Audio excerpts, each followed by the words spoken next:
LivingEmunah, Book 2 by Rabbi David Asher. Part 5, Honor Comes From You.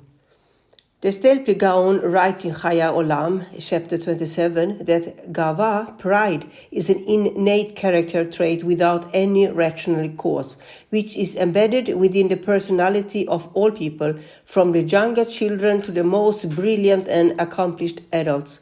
There are no expectations. This tendency is found among even the most civilized people, including the most powerful and successful rulers.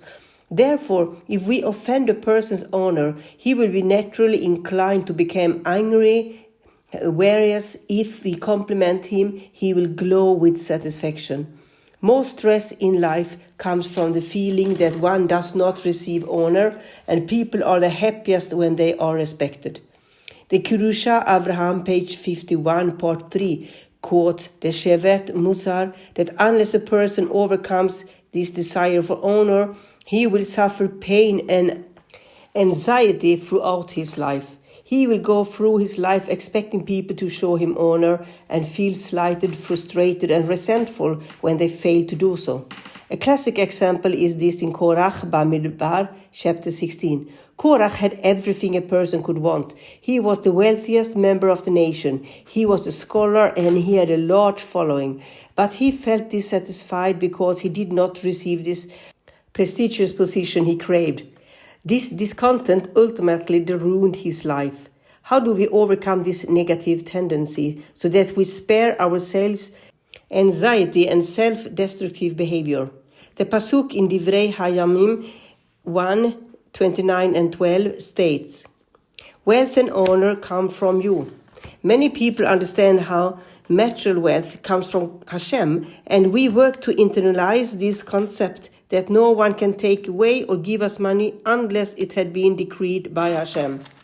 Often, however, we overlook the second element mentioned in the pasuk, that kavod, honor, and prestige also comes from Hashem. The Targum Rav Yosef translated this verse to mean that any honor we ever receive in life has been decreed and given to us by Hashem.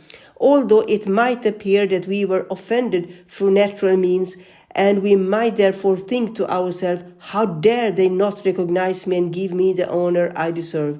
In truth, it was Hashem who in his infinite kindness decided, for reasons we do not know, that it would be best not to receive this particular honor.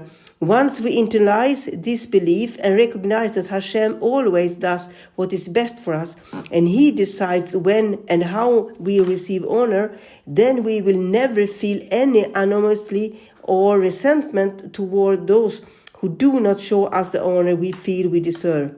After all, they are just puppets carrying out Hashem's will, and whatever we receive or do not receive was decided not by them, but by Hashem, who loves and cares for us more than we can ever imagine. I once heard a mashal of a world-famous Chassan who one Shabbat visited a synagogue where he does not usually pray. He takes a seat in the back, figuring that he will certainly be invited to move to a prestigious seat up front, or be invited to lead the prayers at Nishmat. To his surprise, no one invites him to move to the front, and Nishmat is led by a different Chassan. Undoubtedly, he then says to himself, they decided to instead ask him to read the Torah, or at least call him to the Torah for an aliyah, perhaps for Aliyat Israel. The Torah reading begins without he being asked to read, and someone else is called for Aliyat Israel. The Chassan assumes that he will be called for Shishi, but once again his expectations go unfulfilled. Figuring it was impossible that the congregation would not give honor to such a distinguished guest, he thinks to himself that they were waiting to call him to read the Haftarah. Once again, though, he is overlooked in favor of another person. Finally, he figures he will be asked to lead Musaf, but this too does not happen. By the time the prayer service is over, he is angry and pained. Not only were his prayers ruined, but so was the entire Shabbat. Seething, he vows never to return to this synagogue. If he had recognized that, then when he would have understand that no one in that shul had any say in the matter. If Hashem had wanted him to be the Chazan that morning, then it would have happened. Hashem knows far better than we do, and he determined for a very good reason that he should not be given honor in the synagogue that morning. If he had approached the situation with this perspective, he would have left the synagogue with a smile, perfectly content and at ease, thanking Hashem for always giving him exactly what he needs. This belief can save us so much stress. We will never say, but I deserved it. I am so qualified. I should have been named president. How come they didn't come over to greet me? And by internalizing this belief, we will have so much more Ahavat Israel, love for our fellow Jew. And we will stop blaming people when do not receive the honor we think we deserve. If Hashem wants us to have honor, then nothing will stand in his way. And if he does not want us to have it, then no one in the world can give it to us.